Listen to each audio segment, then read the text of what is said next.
Welcome back, everyone. Is the United States heading towards another Middle East showdown, this time with Iran? It's making big news this week, and it's one of the things I asked President Trump directly about in the Rose Garden. Let's move on to another hotspot, Iran, Right. Middle East. Right. Tell us what your analysis is of what's going on right now. Well, look, Iran's been a problem for so many years. If you go back, just take a look at all of the conflict that they've caused. And the deal that President Obama made was a horror show, the Iran nuclear deal, because basically it says that in 5 years from now, they're going to have an open path to making nuclear weapons. We don't need another country with that. And frankly, especially them. We don't need it. So he made this terrible deal, paid $150 billion. Paid $1.8 billion in cash. That means cash, out of your pocket, cash, green. Nobody's ever heard of a thing like that. I don't know if you've ever seen at a casino promotion $1 million in $100 bills. It's a lot of area. What's $1.8 billion like?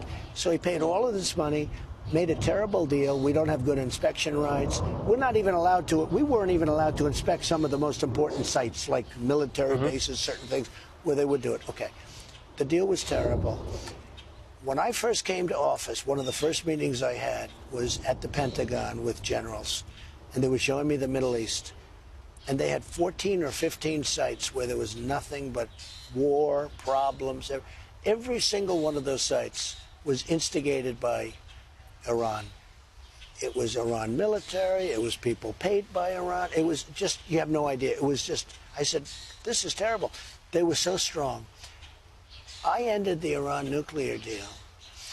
And actually, I must tell you, I had no idea it was going to be as strong as it was. The country is devastated from the standpoint of the economy. But now you see, the thing that I think a lot of people are worried about is that they heard what you said in 2016 and liked it when you said no more stupid wars. And then they hear these stories about troops and so on. I just don't want them to have nuclear weapons. And they can't be threatening us. And, you know, with all of everything that's going on, and I'm not one that believes, you know, I'm not somebody that wants to go into war, because war hurts economies, war kills people, most importantly, by far most importantly. Right. I think that if you look, when I went to North Korea, there were nuclear tests all the time. There were missiles going up all the time. We had a very rough time. Then we got along. We'll see what happens right now. Right now, I don't think I told him when I left Vietnam, where we had the summit. I said to Chairman Kim, and I think very importantly, I said, look, you're not ready for a deal, because he wanted to get rid of 1 or 2 sites, but he has 5 sites. I said, what about the other 3 sites? That's no good. We're going to make a deal. Let's make a real deal. But they haven't had any tests over the last 2 years. It's zero. There's a chart, and it shows 24 tests, 22 tests, 18 tests. Then I come, and once I'm there for a little while, you know, we went through a pretty rough rhetorical period.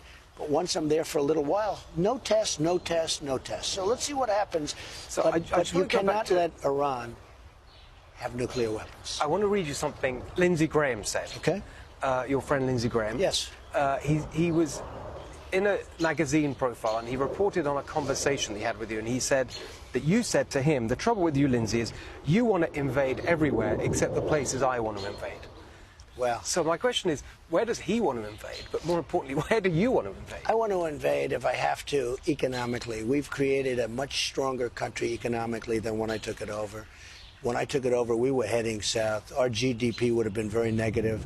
Regulations didn't allow you to do. You know, yesterday, as you probably saw, I was in Louisiana, opening up a $10 billion LNG plant that would have never been approved under another type of administration, never.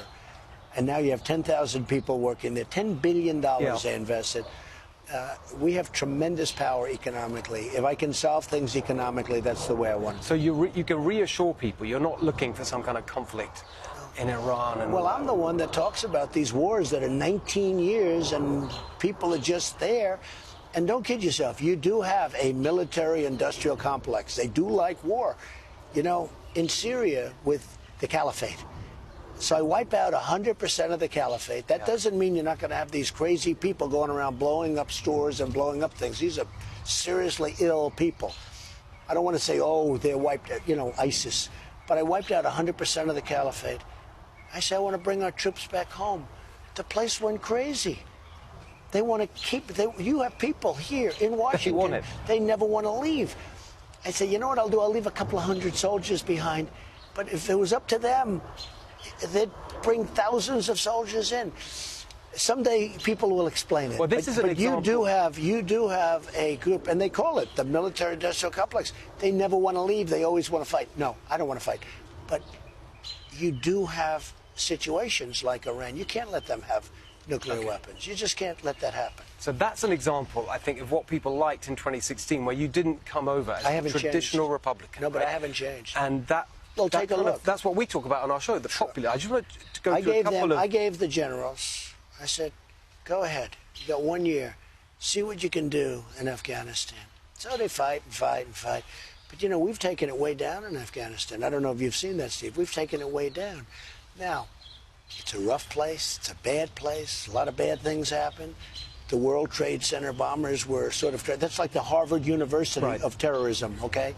If you want to be a terrorist, you go over there, okay? But, no, I have not changed.